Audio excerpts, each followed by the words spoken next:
Bonjour et merci de nous rejoindre pour ce point d'actualité sur les marchés émergents, en compagnie aujourd'hui de Gustavo Orenstein. Gustavo, bonjour. Bonjour, merci de me recevoir. Vous allez bien? Oui, très bien. Justement, je rebondis un petit peu sur votre conférence de presse de début d'année.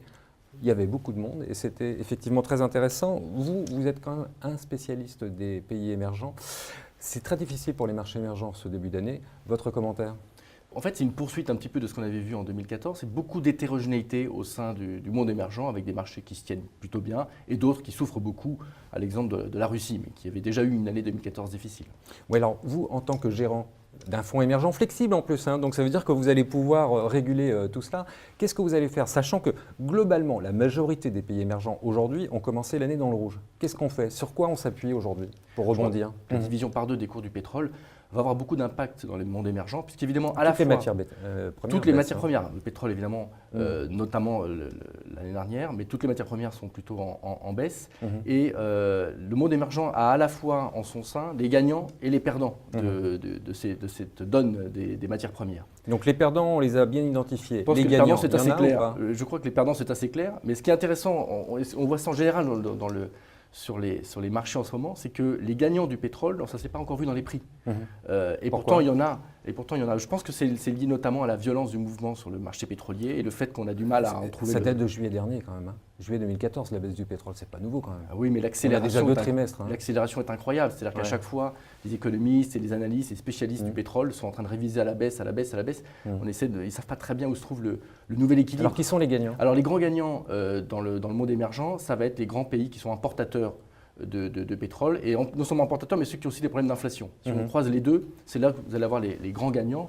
J'en ai deux en tête parmi tous les autres, c'est l'Inde et la Turquie. Ces deux pays, ce qui les caractérise, c'est d'avoir un gros déficit courant de la balance extérieure, notamment à cause du pétrole, d'une part, et d'autre part, d'avoir des problèmes d'inflation, d'être en lutte contre l'inflation. Or évidemment, la baisse du prix du pétrole va les aider à faire baisser l'inflation, ce qui va vraiment aider la Banque centrale dans sa politique de lutte contre l'inflation. Et le différentiel de change aussi, le fait que l'euro ait baissé, est-ce que ça vous arrange, vous, pour votre gestion? Absolument. Parce que vous n'allez quand même pas investir qu'en Turquie et en Inde en 2015, rassurez-moi. Non, évidemment, les gagnants du pétrole ne sont pas que dans ces deux pays-là. On l'a en général en Asie. En règle générale, ce sont plutôt des pays qui sont du bon côté du pétrole. Et ce qui est intéressant, c'est qu'effectivement, pas mal de devises asiatiques ou émergentes en général sont sous pression face au dollar américain, mais pas forcément face à l'euro. Or, nous, en tant qu'investisseurs européens, nous sommes exposés au taux de change devises émergentes contre euro et non pas contre dollar. Donc, même des devises qui ont un peu souffert, finalement, ont moins souffert que l'euro, qui s'est quand même déprécié de 12% l'année dernière et continue de se déprécier en début d'année. Et donc ça aide plutôt les performances. Est-ce qu'il faut investir dans un fonds émergent, même s'il est flexible? Je pense qu'il va y avoir pas mal de mouvements de volatilité, mais qui vont être assez communs à tout le monde. Oui, mais on est en début d'année. Est-ce qu'il faut investir aujourd'hui dans un fonds émergent? En règle générale, et c'est plutôt Ou est-ce que ça va être du sang et des larmes? Il vaut mieux investir dans un marché qui a un peu souffert et qui baisse que dans un marché qui monte en train de courir derrière. Gustavo, merci beaucoup. Merci.